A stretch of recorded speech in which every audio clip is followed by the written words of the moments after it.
اقبال نے فیکٹری جانے سے پہلے کہا تھا کہ میں شام کو واپس آؤں تو یہ بچی گھر میں موجود نہیں ہونی چاہیے۔ میں نے اقبال کی بات انسنی کر دی تھی۔ میں جانتی تھی وہ دل کا بہت اچھا انسان ہے، اسے وقتی طور پر غصہ اور اخراجات کی پریشانی ہے، وہ جلد ہی ٹھیک ہو جائے گا۔ میں نے اماں کو فون کر کے اپنے پاس بلایا اور اسے ساری بات بتا دی۔ اماں بھی بچی کو دیکھ کر بہت خوش ہوئیں۔ اس نے بازار سے بچی کے لیے کپڑے اور دیگر چیزیں لا دیں۔ اقبال جس فیکٹری میں جاب کرتا تھا وہاں 2 شفٹیں چلتی تھیں۔ اقبال کی ڈیوٹی کبھی دن کی ہوتی تو کبھی نائٹ ڈیوٹی میں وہ رات 10 بجے جاتا اور صبح 6:30 بجے گھر واپس آتا تھا۔ اگلے ہی دن اس کی نائٹ ڈیوٹی شروع ہو رہی تھی جو 15 دن پر ختم ہوتی۔ شام کو اقبال گھر آیا اور بچی کو دیکھا تو اس نے میرے ساتھ جھگڑا کیا اور اپنے کمرے میں سونے کی بجائے دوسرے کمرے میں سو گیا۔ میں نے اسے منانے کی کوشش کی تھی لیکن وہ نہیں مانا تھا۔ 1 ہفتہ اسی طرح گزر گیا۔ ہمارے گھر روز بحث ہوتی تھی اور آخرکار اقبال کا دل آہستہ آہستہ نرم ہوتا جا رہا تھا۔ ایک صبح میں بیدار ہوئی تو اچانک میری نظر بچی کے تکیے کے پاس پڑی۔ نوٹوں کی ایک گڈی پر پڑی تو میں چونک پڑی۔ میں نے گڈی اٹھائی اور دیکھا تو حیران رہ گئی۔ وہ 100 کے کرارے نوٹوں کی گڈی تھی۔ میں اقبال کے پاس گئی اور اسے نوٹوں کی گڈی دکھائی تو وہ بھی حیران رہ گیا۔ اتنے سارے نوٹ تمہارے پاس کہاں سے آ گئے؟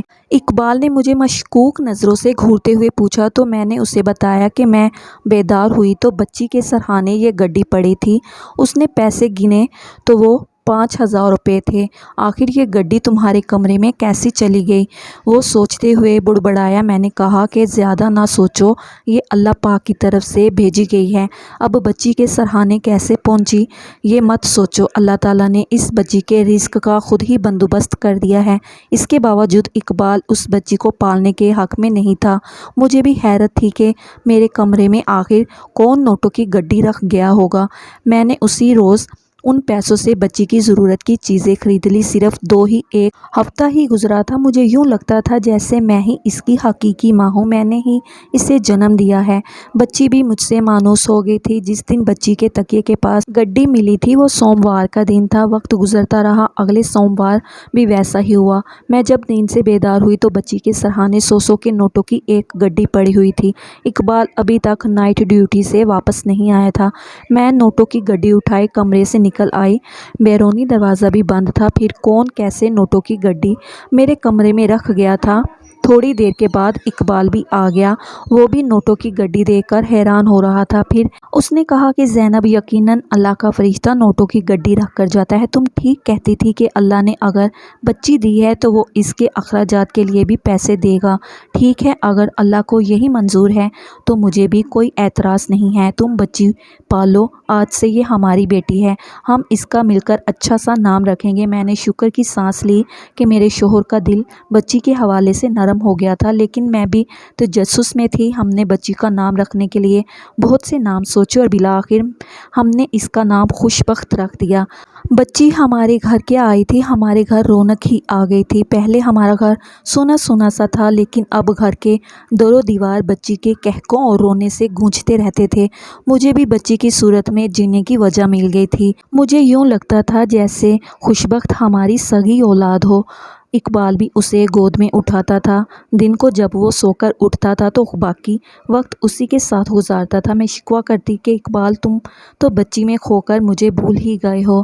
میری بات پر وہ ہنس دیتا اور کہتا، بچی بھی تمہاری وجہ سے ہی اس گھر میں آئی ہے، اسی لیے تمہیں بھولنے کا تو سوال ہی پیدا نہیں ہوتا۔ چھٹی والے دن میں اور اقبال خوشبخت کو لے کر پارک میں گھومنے پھرنے گئے تھے۔ میں اور خوشبخت گھاس پر بیٹھے کھیل رہے تھے جبکہ اقبال ہمارے لیے آئس کریم لینے گیا ہوا تھا۔ میں نے نوٹ کیا کہ ایک بینچ پر بیٹھی عورت مسلسل خوشبخت کو پیار بھری نظروں سے دیکھ رہی تھی۔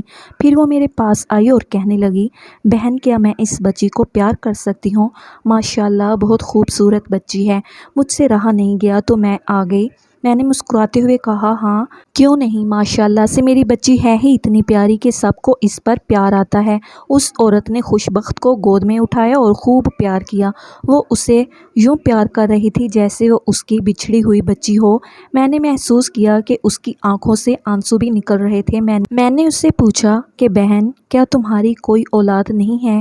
اس نے نم آنکھوں سے مجھے دیکھا لیکن کوئی جواب دینے کی بجائے اس نے خوش بخت کو مجھے پکڑایا اور چلی گئی۔ میں حیرت بھری نظروں سے اسے دیکھتی رہ گئی۔ کچھ پل کے بعد اقبال بھی وہاں آ گیا۔ اس نے اس عورت کے بارے میں پوچھا تو میں نے بتا دیا۔ اقبال کہنے لگا کہ خیال کیا کرو، ایسی 9 سر باز عورتیں بھی ہوتی ہیں جو بچوں کو پیار کرنے کے بہانے اٹھا کر لے جاتی ہیں۔ اقبال کی بات پر میں اندر تک دہل گئی تھی اور میں نے بے خودی کے عالم میں خوش بخت کو اپنے سینے سے لگا لیا تھا۔ بچی کے دور ہونے کے تصور سے ہی میری روح لرز اٹھی تھی۔ رات کو ہم دیر سے گھر پہنچے تو بہت تھک چکے تھے اس لیے سو گئے تھے۔ اگلے دن سوموار تھا اور میں بھول ہی گئی تھی کہ سوموار کی صبح کو ہی خوش بخت کے سرہانے نوٹوں کی گڈی پڑی ہوتی ہے۔ صبح خوش بخت کے رونے کی وجہ سے ہی میری آنکھ کھلی تھی۔ اقبال سو رہا تھا۔ میں نے بچی کو چپ کرایا کہ اچانک میری نظر تکیے کے پاس پڑی، نوٹوں کی گڈی پر پڑی تو میں نے اسے اٹھا لیا۔ تب یاد آیا کہ آج تو سوموار ہے اور ہر سوموار کی صبح تکیے کے پاس نوٹوں کی گڈی رکھی ملتی ہے۔ میں نے اللہ کا شکر ادا کرتے ہوئے نوٹوں کی گڈی تکیے کے نیچے رکھ دی۔ صبح جب اقبال بیدار ہوا تو میں نے نوٹوں کی گڈی اسے دی۔ وہ حیران بھی تھا اور خوش بھی۔ پتہ نہیں نوٹوں کی گڈی کب تکیے کے پاس رکھی گئی تھی۔ ہر سوموار ایسا ہی ہو رہا تھا۔ ان پیسوں کی بدولت ہمارے گھر میں بھی خوشحالی آ چکی تھی، تنگ دستی دور ہو گئی تھی۔ خوش بخت واقعی ہمارے لیے خوش بخت ہی ثابت ہوئی تھی۔ میں دراصل دیکھنا چاہتی تھی کہ وہ کون تھا جو سوموار کی رات کو آ کر خوش بخت کے تکیے کے پاس نوٹوں کی گڈی رکھ کر چلا جاتا تھا۔ اسے دیکھنے کے لیے مجھے رات بھر جاگنا تھا۔ چنانچہ مجھے اگلی سوموار کی رات سونے کا ناٹک کرنا تھا۔ میں سوموار کی رات کا شدت سے انتظار کرتی رہی۔ انہی دنوں اقبال کی نائٹ ڈیوٹی تھی۔ پھر جب سوموار کی رات آئی اور اقبال ڈیوٹی پر چلا گیا تو میں نے سونے کی بجائے سونے کا ناٹک کرنے لگی۔ میرا دل زور زور سے دھڑک رہا تھا۔ عجیب عجیب سے خیالات دماغ میں آ رہے تھے۔ جاگتے جاگتے رات کے 2 بج گئے لیکن بچی کے تکیے کے پاس پیسے رکھنے والا نہ آیا تھا۔ پھر میں نے سوچا کہ شاید گڈی رکھنے والے کو علم ہو گیا ہوگا کہ میں جاگ رہی ہوں، اس لیے اس نے پیسے رکھنے کا ارادہ ترک کر دیا ہوگا۔ میں مزید 2 گھنٹے ہی جاگتی رہی۔ پھر جب نیند ستانے لگی تو میں نے سونے کا ارادہ کر لیا۔ آنکھیں بند ہی تھی کہ اچانک مجھے ایک آواز سنائی دی۔ یوں لگا جیسے کوئی ہمارے گھر کی دیوار کودا ہو۔ خوف سے میرا دل دہل اٹھا۔ میں اٹھنا چاہتی تھی لیکن میرا وجود بے جان ہو گیا تھا، جسم لرزنے لگا تھا۔ کچھ پل گزرے تھے کہ مجھے کچھ آوازیں سنائی دی، جیسے کوئی دبے قدموں سے چلتا ہوا کمرے کی طرف آ رہا ہو۔ میرے کمرے میں نائٹ بلب جل رہا تھا۔ کسی نے دروازہ کھولا اور اندر داخل ہوا تو میں اسے دیکھ کر ڈر گئی۔ وہ ایک مرد تھا جسے دیکھ کر میری روح لرز گئی تھی۔ اس نے خوش بخت کے تکیے کے پاس پیسے رکھے اور وہ جانے ہی لگا تھا کہ میں اٹھ گئی۔ مجھے اٹھتے دیکھ کر وہ مرد بھی ڈر گیا تھا۔ اس نے بھاگنا چاہا لیکن میں نے اس کا راستہ روک دیا۔ کون ہو تم اور بچی کے تکیے کے پاس پیسے کیوں رکھ جاتے ہو؟ میں نے غور سے اسے دیکھتے ہوئے کہا۔ وہ گھبراتے ہوئے کہنے لگا، بی بی جی مجھے معاف کر دیں، میں آپ کو نہیں بتا سکتا۔ میں نے بھی ٹھان لی تھی کہ آج معلوم کر کے ہی رہوں گی۔ تبھی میں نے نفی میں سر ہلاتے ہوئے کہا، میں تمہیں نہیں جانے دوں گی، تمہیں بتانا ہوگا۔ بتاؤ۔ یہ کہتے ہوئے میں نے کمرے کی لائٹ آن کر دی۔ وہ ایک نوجوان لڑکا تھا۔ وہ خوف زدہ اور پریشان دکھائی دے رہا تھا۔ تبھی وہ کہنے لگا، مجھے بی بی جی پیسے رکھنے کے لیے یہاں بھیجتی ہے، میں مزید کچھ نہیں بتا سکتا، خدا کے لیے مجھے جانے دیں۔ بی بی جی کا سن کر میں ٹھٹکی اور پوچھا، کس بی بی جی کی بات کر رہے ہو؟ کون ہے وہ اور کہاں رہتی ہے؟ وہ لڑکا خوف سے کہنے لگا، مجھے معاف کر دیں، میں نہیں بتا سکتا۔ اگر آپ کو بی بی جی سے پوچھنا ہے تو وہ باہر کار میں بیٹھی ہیں، آپ خود ہی ان سے پوچھ لیں۔ مجھے حیرت ہوئی۔ میں اس لڑکے کے ساتھ دروازے پر گئی۔ ہمارے گھر سے چند گز کے فاصلے پر اندھیرے میں ایک کار کھڑی تھی۔ میں نے لڑکے سے کہا کہ جاؤ اور اپنے بی بی جی کو بلا کر لاؤ۔ اس نے کار میں بیٹھی بیوی کو بتا دیا۔ تبھی میں نے ایک عورت کو کار سے باہر نکلتے ہوئے دیکھا۔ اس نے خود کو چادر میں لپیٹا ہوا تھا۔ میں اسے کمرے میں لے گئی۔ جب میں نے اس کی شکل دیکھی تو میری آنکھیں پھٹی کی پھٹی رہ گئیں۔ میں اسے ایسے دیکھ رہی تھی جیسے مجھے سکتہ ہو گیا ہو۔ وہ وہی عورت تھی جس نے پارک میں خوشبخت کو گود میں اٹھایا تھا اور خوب پیار کیا تھا۔ اس عورت کی آنکھیں نم تھیں اور چہرے پر مظلومیت تھی۔ میں نے سرسراتی آواز میں کہا، آپ وہی ہیں نا جو پارک میں ملی تھیں اور خوشبخت کو گود میں لینے کی اجازت لی تھی؟ اس نے سر ہلاتے ہوئے کہا، ہاں میں وہی ہوں۔ میں ہی خوشبخت کے تکیے کے پاس نوٹوں کی گڈی رکھواتی ہوں۔ میں چند لمحے اس کی طرف دیکھتی رہی، پھر کہنے لگی، میں سمجھ گئی ہوں، آپ ہی خوشبخت کی ماں ہیں۔ آپ نے ہی اسے کچرے کے ڈھیر پر پھینکا تھا۔ اس کی آنکھوں سے آنسو رواں ہو گئے اور اس نے سر جھکاتے ہوئے ہلکی آواز میں کہا، ہاں میری بہن، میں ہی اس کی ماں ہوں اور اسے کچرے کے ڈھیر پر سلایا تھا۔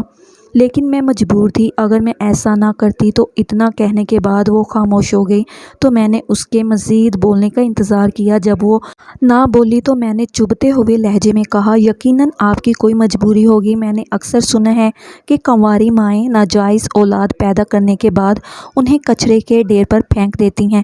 آپ نے بھی ایسا ہی کیا ہوگا۔ اس نے فوراً میرے منہ پر ہاتھ رکھ دیا اور بے ساختہ بولی، نہیں میری بہن، آپ جو سمجھ رہی ہیں ایسا کچھ نہیں ہے۔ میں مانتی ہوں کہ بہت سی لڑکیاں ایسی ہیں جو مردوں کے جھانسے میں آ کر اپنی عزت گنوا بیٹھتی ہیں اور پھر ناجائز بچہ پیدا کر کے انہیں کچرے کے ڈھیر پر پھینک دیتی ہیں، لیکن خوشبخت ناجائز نہیں ہے۔ اگر آپ چاہیں تو میں آپ کو پوری کہانی سنا دیتی ہوں۔ میں نے اس عورت کی کہانی سنی۔ اس نے اپنی کہانی سناتے ہوئے کہا کہ میرا نام نیلم ہے۔ میں نے جب آنکھ کھولی تو خود کو ایک کوٹھے میں پایا۔ میری ماں ایک طوائف تھی۔ وہ نہیں چاہتی تھی کہ میں بڑی ہو کر طوائف بنوں۔ میں جب دوسروں کے بچوں کو اسکول جاتا دیکھتی تو میرے دل میں بھی پڑھنے لکھنے کی خواہش جاگتی۔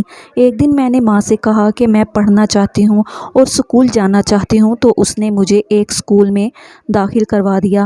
ماں مجھے خود ہی اسکول چھوڑ جاتی اور لے بھی جاتی۔ ماں نے کسی کو نہیں بتایا کہ وہ ایک طوائف ہے۔ وہ جب باہر جاتی تو منہ پر نقاب لگاتی تھی تاکہ کوئی اسے پہچان نہ لے کہ وہ طوائف ہے۔ مجھے اسکول چھوڑنے کی خاطر ماں مختلف راستے بدلتی تھی۔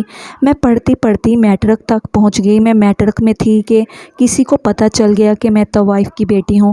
بس پھر کیا تھا، میرے کلاس فیلوز مجھ سے نفرت کرنے لگے، یہاں تک کہ یہ بات پورے اسکول میں پھیل گئی تو میرا جینا دوبر ہو گیا۔ شرمندگی کے مارے میں کسی سے نظر بھی نہیں ملا سکتی تھی۔ استانیہ تک مجھے شکی نظروں سے دیکھتی تھی۔ میں گھر جا کر خوب روتی تھی اور ماں سے سوال کرتی تھی کہ تم طوائف کیوں بنی؟ تم نے عزت والی زندگی کا انتخاب کیوں نہیں کیا؟ بہرحال اسکول میں پڑھنا میرے لیے مشکل ہو گیا تھا۔ تب میں نے پڑھائی چھوڑ دی تو وہ خوش ہو گئی۔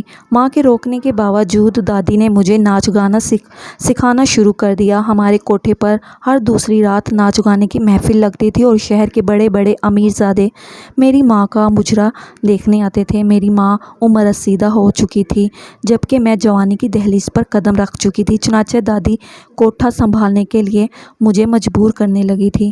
میں نے اپنے باپ سے دادی کی شکایت کی، لیکن میرے باپ نے کوئی نوٹس نہ لیا۔ وہ کہتا کہ ہماری روزی روٹی اسی کوٹھے سے ہی چلتی ہے، اگر تم ناچ گانا نہیں کرو گی تو ہم سب بھوکے مر جائیں گے۔ مجرے دیکھنے والے عمر رسیدہ عورتوں کا مجرا پسند نہیں کرتے تھے، وہ کنواری لڑکیوں کا مجرا پسند کرتے ہیں۔ مجبوراً مجھے یہ فیلڈ اپنانی پڑی۔ میں اس فیلڈ سے نکلنا چاہتی تھی، لیکن میرے پاس ایسا کوئی ٹھکانہ نہیں تھا کہ جہاں میں چھپ جاتی۔ دن رات گزرتے رہے اور میں 22ویں سال میں داخل ہو گئی۔ ہمارے کوٹھے پر ایک ایسا لڑکا بھی آتا تھا جو بے حد امیر تھا۔ وہ مجھے پسند کرتا تھا۔ اس نے کئی بار مجھ سے اپنی پسند کا اظہار کیا تھا۔ میں نے جب ماں کو بتایا تو اس نے کہا کہ اس لڑکے سے پوچھو، اگر مجھے پسند کرتے ہو تو کیا مجھ سے شادی کرو گے؟ میں نے ایک دن اس لڑکے سے بات کر لی۔ اس نے کہا کہ ہاں میں تم سے شادی کروں گا۔ میری ماں نے مجھے اس کے ساتھ فرار کر دیا۔ ہم نے کورٹ میرج کر لی اور میں اس لڑکے کے ساتھ اس کے گھر چلی گئی۔ اس نے گھر والوں کو یہ نہیں بتایا تھا کہ میری بیوی طوائف زادی ہے اور میں اسے کوٹھے سے بھگا کر لایا ہوں۔ اس نے کہا کہ یہ لڑکی میری یونیورسٹی فیلو ہے، ہم ایک دوسرے کو پسند کرتے تھے اس لیے ہم نے شادی کر لی۔ اس لڑکے کے گھر والوں نے مجھے قبول نہیں کیا تھا۔ میں وہاں 6-7 مہینے ہی رہی تھی کہ میں نے محسوس کیا تھا کہ میرا شوہر مجھ سے بیزار ہو گیا ہے۔ کسی طرح میری ساس کو پتہ چل گیا کہ میں طوائف زادی ہوں۔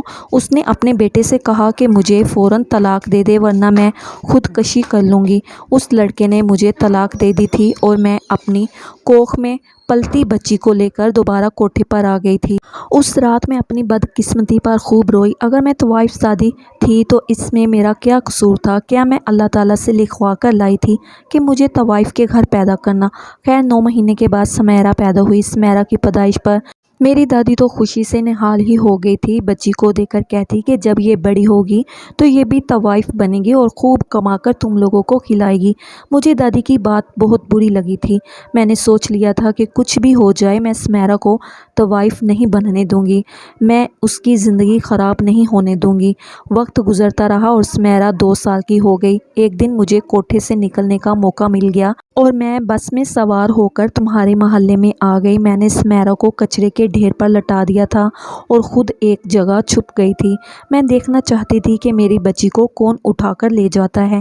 میں نے سوچ لیا تھا کہ جو بھی میری بچی کو اٹھا کر لے جائے گا میں اسے اس کی کفالت کے لیے پیسے دوں گی۔ خوش قسمتی سے تم وہاں سے گزر رہی تھی اور تمہاری نظر سمیرہ پر پڑ گئی، تم اسے اٹھا کر لے گئی۔ میں نے تمہارے بارے میں محلے کی عورتوں سے معلومات لی تو سب نے تمہاری تعریف کی، تب مجھے سکون مل گیا۔ میں واپس کوٹھے پر چلی گئی اور شور مچا دیا کہ میری بچی کہیں کھو گئی ہے۔ میری دادی نے پولیس سے رابطہ کیا لیکن اس سے پہلے ہی میں پولیس سے بات کر لی تھی۔ پولیس نے دادی سے کہا کہ وہ بچی کو تلاش کرنے کی بھرپور کوشش کریں گے۔ 1 ہفتہ اسی میں گزر گیا تھا۔ مجھے پتہ چلا تھا کہ تم لوگ بہت غریب، شریف اور ایماندار ہو، اسی لیے میں ہر سوموار کی رات کو اپنے ملازم کو خوشبخت کے تکیے کے پاس نوٹوں کی گڈی رکھنے کا کہتی تھی اور آج آپ نے اسے پکڑ لیا۔ میں بس اتنا چاہتی ہوں کہ آپ میری بچی کو پالیں، یہ میری نہیں اب آپ کی بچی ہے۔ میں نہیں چاہتی کہ خوشبخت بھی طوائف زادی کہلائے اور اس کا مستقبل تاریک ہو، یہاں تک کہ جب یہ جوان ہو جائے تو تب بھی آپ نے اسے کچھ نہیں بتانا۔ میں نے اس کا نام سمیرہ رکھا تھا لیکن آپ نے خوشبخت رکھ دیا۔ یہ نام بھی بہت اچھا ہے۔ آپ کو مجھ سے وعدہ کرنا ہوگا، میں آپ کو ہر ہفتے اس کے اخراجات کے پیسے دیتی رہوں گی۔ میں نے اس عورت کی طویل داستان سنی تو ٹھنڈی سانس لے کر رہ گئی۔ میں نے اسے یقین دہانی کرائی تھی کہ آپ بے فکر رہیں، میں اپنے وعدے پر قائم رہوں گی۔ خوشبخت اب آپ کی نہیں میری بچی ہے۔ وہ عورت مطمئن ہو کر چلی گئی اور میں پیار بھری نظروں سے بستر پر سوئی خوشبخت کی طرف دیکھنے لگی۔ تبھی اقبال بھی فیکٹری سے واپس آ گیا۔